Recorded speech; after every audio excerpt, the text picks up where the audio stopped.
Hello, ഇന്ന് നമ്മുടെ പൊന്നും മലയ്ക്കും കേട്ടോ. ആദ്യമായിട്ടോ പൊന്നും മലയ്ക്കുവാണ്. അതുകൊണ്ട് പുള്ളിക്കാരിക്ക് ഭയങ്കര ത്രില്ലടിച്ചിരിക്കുകയാണ് പോകാൻ വേണ്ടി.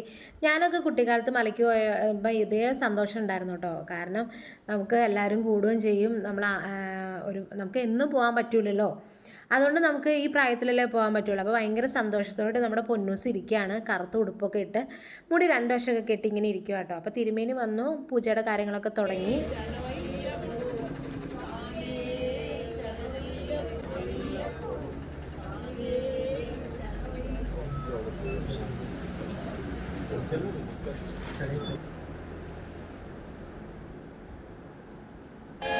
പിന്നെ നെയ്യ് നിറയ്ക്കാൻ നേരത്ത് കുരവയൊക്കെ ഇട്ടു കേട്ടോ.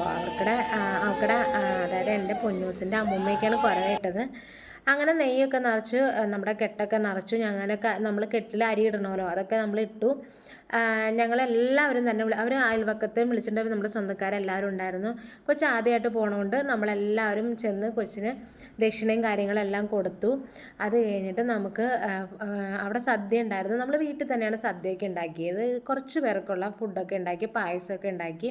നമ്മളിവിടെ ആദ്യമായിട്ട് പോകുമ്പോൾ അങ്ങനെയാണ് കേട്ടോ ചെയ്യുന്നത്. കന്നിയായിട്ട് പോകുന്ന വീട്ടിൽ നിന്ന് തന്നെ കെട്ട് നിറച്ച് പോകണമെന്നാണ് ഇവിടെ. എനിക്കറിയില്ല എല്ലായിടത്തും ചടങ്ങ് എങ്ങനെയാണെന്ന് അറിയില്ല. ഇവിടെ അങ്ങനെയാണ്, ആദ്യമായിട്ട് പോകുമ്പോൾ വീട്ടിൽ നിന്ന് തന്നെ കെട്ട് നിറച്ച് പോകണമെന്നാണ് കേട്ടോ. അങ്ങനെ വീണ്ടും അടുത്തുള്ള ഒരു അയ്യപ്പൻ്റെ അമ്പലത്തിൽ നിന്നാണ് കേട്ടോ. ഞങ്ങളുടെ പെരുമ്പാറ അയ്യപ്പൻ്റെ അമ്പലത്തിൽ നിന്നാണ് ഇവർ പോണത്. അപ്പോൾ കെട്ട് നിറച്ചിട്ട് നേരെ അയ്യപ്പൻ്റെ അമ്പലത്തിൽ പോകും. അവിടെ നിന്നാണ് ബസ്സിന് പോകണം കേട്ടോ. അപ്പോൾ നമ്മുടെ പൊന്നൂസ് നമുക്ക് നമ്മുടെ അടുത്ത് നിന്ന് ദക്ഷിണയൊക്കെ തന്ന് അനുഗ്രഹമൊക്കെ മേടിച്ചു, കെട്ട് നിറച്ചു. പുള്ളിക്കാരി പോകാൻ വേണ്ടി ഭയങ്കര സന്തോഷമായിട്ട് ഇരിക്കുക കേട്ടോ. നമ്മുടെ പൊന്നൂൻ്റെ എന്താ പറയുക, നമ്മുടെ വീട്ടിൽ നിന്ന് ഒരാളിങ്ങനെ കന്നിക്കെട്ട് പോകുമ്പോൾ നമുക്ക് ഭയങ്കര സന്തോഷമാണ് കേട്ടോ. അങ്ങനെ പോകാൻ വേണ്ടി നമ്മുടെ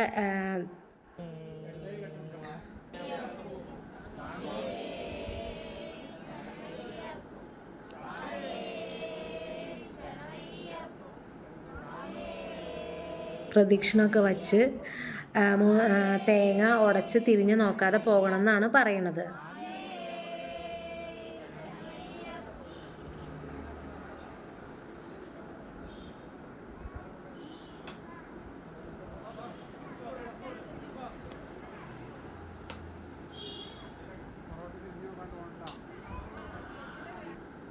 അങ്ങനെ അവർ പോയതിന് ശേഷം ഞങ്ങളും ഫുഡ് കഴിച്ചിട്ട് നേരെ അമ്പലത്തിലേക്ക് പോയിട്ടോ. അപ്പോൾ ഇത്രയൊക്കെയുള്ളൂ. ഇഷ്ടപ്പെടുകയാണെങ്കിൽ ലൈക്ക് ചെയ്യുക.